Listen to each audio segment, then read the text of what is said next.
Alright, good people. It's been a while, but I'm back. New video. This one is just showing my new bike. I used to have the Sirius Elite Disc. I think it was a 2016. Now I've upgraded a little bit to the Cannondale Slate. It's the 105, the rigid edition. They have one with a full suspension shock. It has like 30 mils of travel. But I wanted the rigid one because I'm not really going to be going off road with this. I'm going to be doing most of my travels on road. So this is what it is. The Cannondale Slate 105 rigid, 2018. It's an aluminum frame, has an aluminum body, aluminum fork. The thing about this is the fork is a lefty. So you got one-sided fork. It doesn't feel any different than a regular bike. You got to think about it. Your car wheel only has one side to it. Either your car wheel is not mounted from both sides, so it's the same principle. Cannondale seems to be ahead of the game when it comes to the lefty forks, so I figure why not go with them. It has the 105 group set, as stated in the name, Slate 105. Nice little group set. The front chain is a 52 by 36. You know what? I thought about it and I thought I needed the bigger chain, but I do feel like I could have still went with the 50 by 34. Only because this one only goes with the 28 in the back, and if you're going up a nice little hill, you're gonna feel that, even if you're in the small chain ring in the front. So if this was like maybe a 34 in the back, then that would have been good. But I think they could have left it as a 50 by 34. So there's that. What else I have on here? I used to have the Shimano SPD pedals. I used to have one side that was flat, one side that was clipless. I just went full clipless, called it a day. I was testing out the clipless before. Now, I mean, I'm used to it, so full clipless is good for me. There you go, 105. Has hydraulic brakes, like them. They stop good, all weather. I learned that the hard way. Was slid out because I locked up the back wheel while I was braking coming down the hill. What else we got here? We got the shifters, hydraulic shifters. Everything's good. It took a little getting used to with the road shifting, but I like it now. Just had to get used to it at first because I was coming from a regular flat bar hybrid bike. These bottle cages, they're good for now, but I'm gonna have to change them because I thought they were gonna match with that, and it's a little off. This is like a true yellow, almost like a banana yellow, and it's like a neon greenish yellow. So the color is a little off. It's good for now, but I'm gonna change those later. Once again, I said aluminum frame.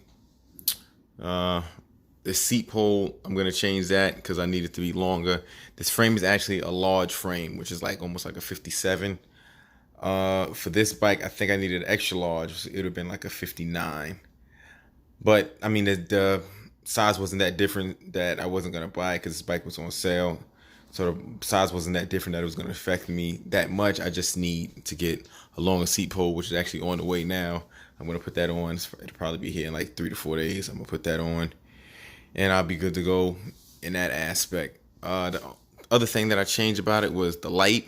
I used to have a Specialized Sticks rear light. This one, way brighter, way more modes.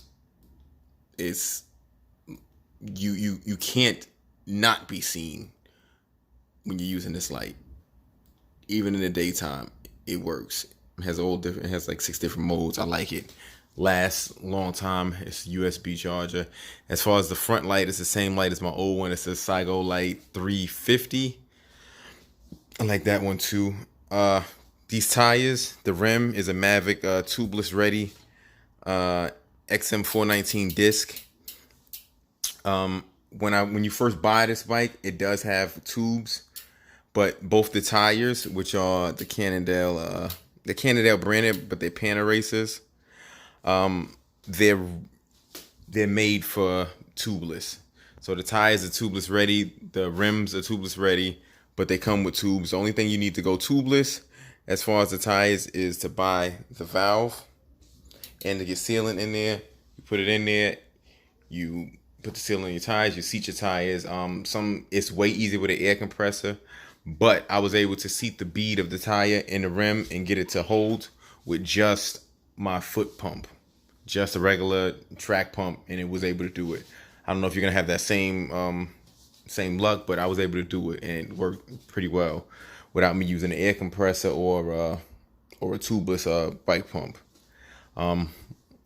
You do need sealant in there, so when you do it, I mean, you could do it without sealant, putting sealant in the tire, but if you get a hole in your tire, that's going to be the end of your ride. Sealant, going tubeless, the whole thing about that is that you get that sealant in the tires. If you get a little puncture in your tire, you won't even know it because the sealant is going to fix it up and you're going to keep riding.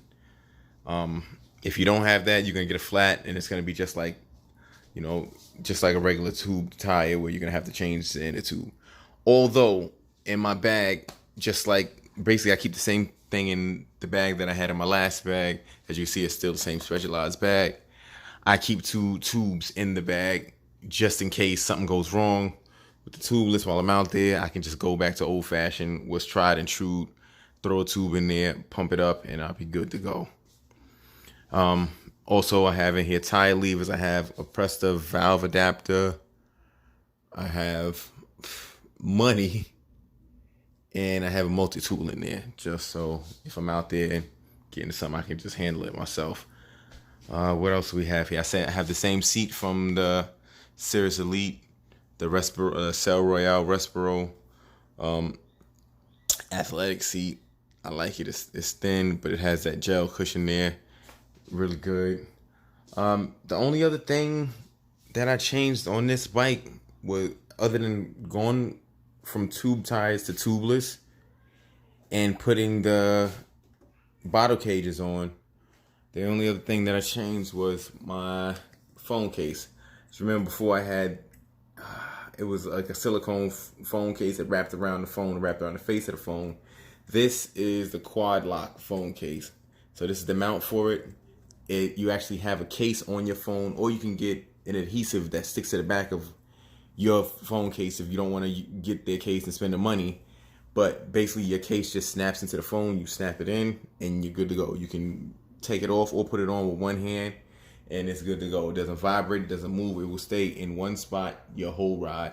The only thing I'm going to do is I'm going to change this and I'm going to get the Out Front Pro mount, because the way my head position is when I'm riding the bike, it's kind of a pain to look that far down while I'm riding to look at my phone.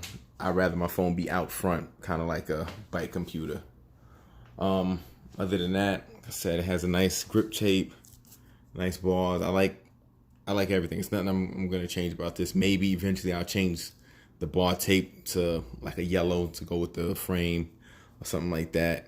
But the gears, I like them. I had to get used to them, but they're good now. Good to go. And that's about it. That's about it for the bike. It's a little dirty, but it's all right. You get the point. The wheels are 27.5 by 42, so 650B by 42. So they're smaller than your 700C road bike tires, but they're supposed to have the same rolling resistance as a 700 by either 23 or 25 tire.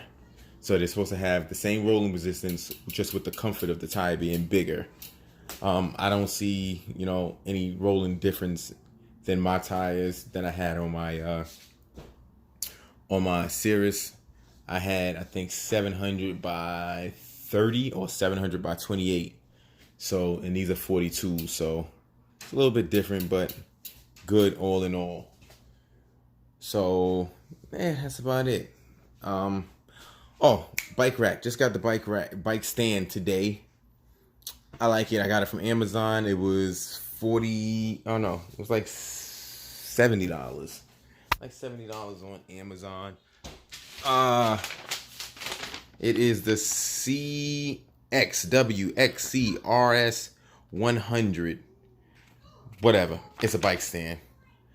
I like it. That's metal. It has the feet. They're good. As you can see, it's stable. It's not rocking. This is plastic. I would rather that be metal, but it's plastic. It seems to be good. Nice clamps that doesn't move. Aluminum pole. Has a stability rod. Has a stability rod there that keeps your front tire from rolling back and forth. And yeah, the clamp. I would rather the clamp be metal, but the clamp is plastic. But let's see. I mean, we'll see how it holds up. I mean, there's other stuff that's plastic in this world. It doesn't break right away, so we'll see. I'd rather it be metal, but whatever.